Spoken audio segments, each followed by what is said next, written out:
Aloha, this is Tim. I'm back for a second video on the Avengers movies and basically talking about how Marvel has connected all 5 of these movies, or 6 if you count the Avengers movie itself, together, how they have done that. So I'm here for video number 2, and that would be The Incredible Hulk.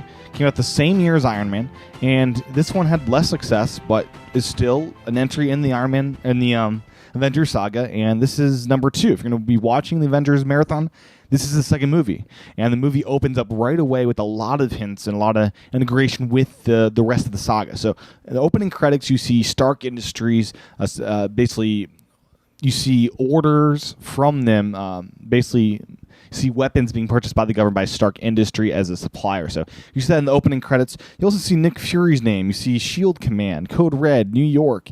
Basically, Nick Fury is given this Code Red of Bruce Banner is on the hunt. He is, on the manhunt. He has not been found, and that he is highly dangerous. And basically that the manhunt's not over, and keep him on surveillance. And this kind of puts Bruce Banner on Nick Fury's radar. So that's an important thing to note right there in the opening credits. Later on in this movie, they connect the Hulk to what ultimately is the Captain America movie, which is the last movie in this first phase of Avenger movies.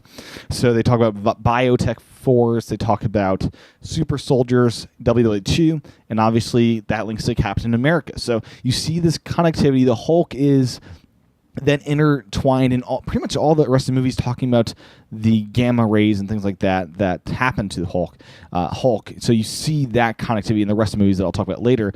But in this movie, you see them referencing Captain America, which is a cool intertwine that you get to see here. And Bruce, basically, we're talking about how Bruce Banner was working up on a follow-up to that Captain America initiative that they had back in World War II. And that's all we have until the very last scene.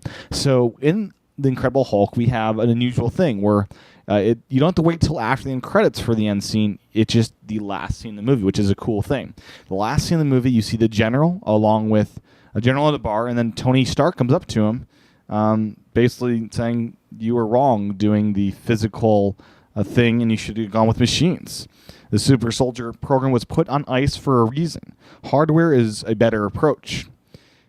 And basically says, Tony, states you have an unusual problem, and that we're putting a team together, the Avengers Initiative, and that heavily links, and that basically draws you into Iron Man 2, which is the next film, and it's really cool to see them connect these movies in the way they have. So that's how the Hulk intertwines with the other Avengers movies, and it's followed up by Iron Man 2. So I'll be back for that movie and describing how they hooked those Iron Man 2 up with the rest of the movies. So hope you're enjoying this series on me taking a little look inside of how Marvel did it, how they connected these movies into one big cohesive unit. So stay tuned for the rest of them.